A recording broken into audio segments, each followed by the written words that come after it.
Je vais vous lire maintenant un article publié par Bernard Logan. Il s'agit de réflexions sur la migration africaine dans une Europe qui est considérée comme une terre à prendre. On y va. Les actuelles arrivées de migrants africains par le sud de l'Europe constituent les prémices d'un phénomène massif qui va connaître une amplification considérable dans les prochaines décennies. Donc là, vraiment, on parle de cybernétique, on parle d'anticipation. Donc l'écrivain continue. Laissons parler les chiffres.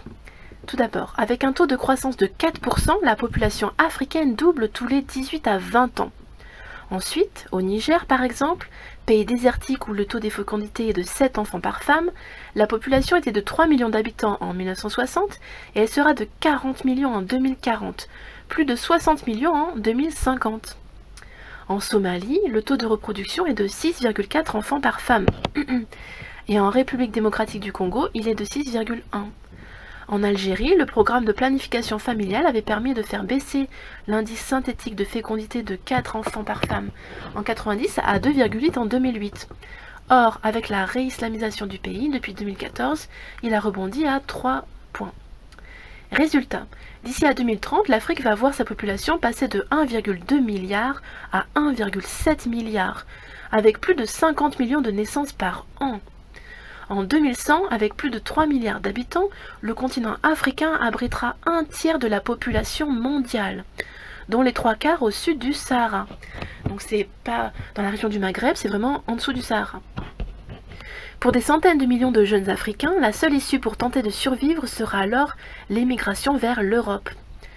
Bloqués par leurs présupposés idéologiques et moraux, les dirigeants européens qui s'obstinent à ne pas tenir compte de cette réalité ont choisi de s'accrocher au mythe du développement. En France, des insoumis au Front National, tous défendent ainsi, certes à des degrés différents, le postulat du développement ralentisseur migratoire. Et tous sont dans l'erreur, d'après l'écrivain. Comme je l'ai expliqué dans mon livre, donc dans le livre de l'écrivain, Osons dire la vérité à l'Afrique, le développement de l'Afrique est en effet une illusion et parfois même une escroquerie intellectuelle et politique. Pour deux raisons, d'après cet écrivain.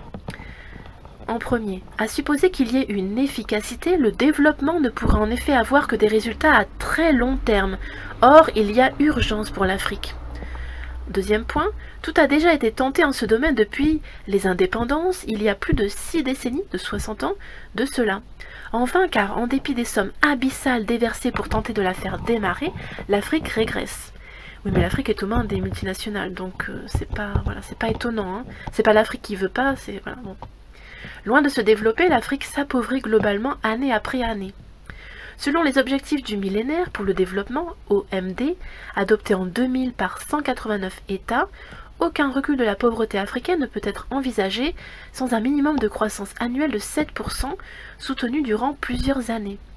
Conclusion, comme il faut une croissance de 7% par an pour simplement commencer à réduire la pauvreté, le calcul est vite fait, année après année, il manque donc à l'Afrique entre 3 et 4% de croissance pour atteindre l'objectif des OMD.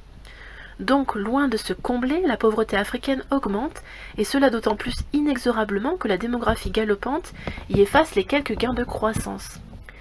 Comment prétendre alors développer l'Afrique quand les investisseurs s'en détournent? Mais c'est pas qu'ils s'en détournent, au contraire, ils exploitent tous les investisseurs, les ONG. Le discours politique répétitif est l'appel à l'investissement moteur du développement, mais comme les investisseurs n'investissent pas en Afrique, nous restons donc dans le domaine incantatoire. Dans son rapport de mai 2018, la BAD, Banque africaine de développement, souligne ainsi que tous les investissements dans le seul domaine des infrastructures, l'Afrique a besoin annuellement de 170 milliards de dollars, d'IED, investissements étrangers directs, alors qu'au total de tous ces postes, elle n'en reçoit que 60 milliards. Depuis juin 2018, à la lecture du rapport sur les IED publié par la CNUSED World Investment Report 2017, nous apprenons qu'en 2017, sur les 2000 milliards de dollars d'IED mondiaux, l'Afrique n'en recueille en effet que 60 milliards, un volume dérisoire en baisse de 3% par rapport à 2016, selon la Banque mondiale. L'Afrique, dans l'ensemble de la globalité de ses 54 pays et de son 1,2 milliard d'habitants, a donc reçu presque autant d'IED que Singapour, 61,6 milliards pour 6 millions d'habitants à Singapour, et moins que l'Irlande, 80 milliards pour 5 millions d'habitants. Voilà qui en dit plus que les longs discours lénifiants sur le devenir de l'Afrique et son développement.